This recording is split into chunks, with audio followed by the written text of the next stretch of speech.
যিনি স্বরাষ্ট্রমন্ত্রী আছেন তিনি হয় ব্যঙ্গ করেন আর না হলে বাকচাতুর্য দিয়ে পুরো বিষয়টিকে ঢেকে দিতে চান। পররাষ্ট্র মন্ত্রণালয়ে যেমন ৩ জন মন্ত্রী আছেন, ৬৪টা জেলায় ৬৪ জন আইন শৃঙ্খলা বিষয়ক স্বরাষ্ট্রমন্ত্রী থাকলে কেবল মন্দ হতো না। দুষ্ট লোকে বলে, অবশ্য ভালো লোক না, টুকু আসে টুকু যায়।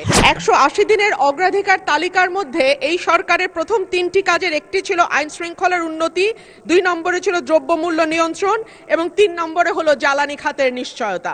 মাননীয় স্পিকার, আইন শৃঙ্খলা পরিস্থিতি নিয়ে কথা বলতে গেলে মুশকিল হচ্ছে আমাদের আইন শৃঙ্খলা সংক্রান্ত যিনি স্বরাষ্ট্রমন্ত্রী আছেন তিনি হয় ব্যঙ্গ করেন আর না হলে বাকচাতুর্য দিয়ে পুরো বিষয়টিকে ঢেকে দিতে চান। কিন্তু সাধারণ মানুষের সঙ্গে কথা বললে মাননীয় স্পিকার জানা যায় যে বাংলাদেশে শিয়া বাটার ও ভিটামিন ই সমৃদ্ধ লিলি বিউটি সোপ, তারুণ্যময় উজ্জ্বল ত্বকের জন্য। পররাষ্ট্র মন্ত্রণালয়ে যেমন ৩ জন মন্ত্রী আছেন, ৬৪টা জেলায় ৬৪ জন আইন শৃঙ্খলা বিষয়ক স্বরাষ্ট্রমন্ত্রী থাকলে কেবল মন্দ হতো না বাংলাদেশের আইন শৃঙ্খলা পরিস্থিতির এতই ভালো অবস্থা।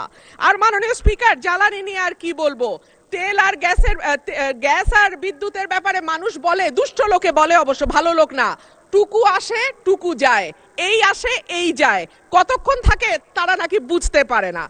এইবার আসি মাননীয় স্পিকার, যখন তেলের দাম বাড়ছে, যখন বিদ্যুৎ হাহাকার এবং যখন গ্যাস পাওয়া যায় না, তখন ১ কোটি নতুন কর্মসংস্থান সৃষ্টি করবে বলে যেই সরকার প্রতিশ্রুতি দিয়েছিল নির্বাচনে, সেই সরকার ক্ষমতায় আসার ৬ মাসের মধ্যে ৬২,০০০ লোক তাদের চাকরি হারিয়েছে আর ৯০০-র উপরে কলকারখানা বন্ধ হয়ে গেছে। সো নতুন আর কর্মসংস্থান কি তৈরি হবে মাননীয় স্পিকার? যারা আছেন চাকরি করছেন তাদের চাকরি আর কতদিন থাকে আল্লাহ মাবুদে জানে।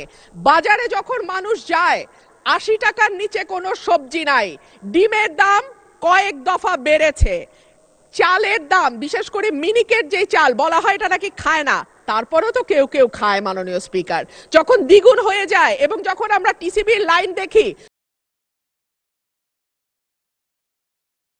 শিয়া বাটার ও ভিটামিন ই সমৃদ্ধ লিলি বিউটি সোপ, তারুণ্যময় উজ্জ্বল ত্বকের জন্য।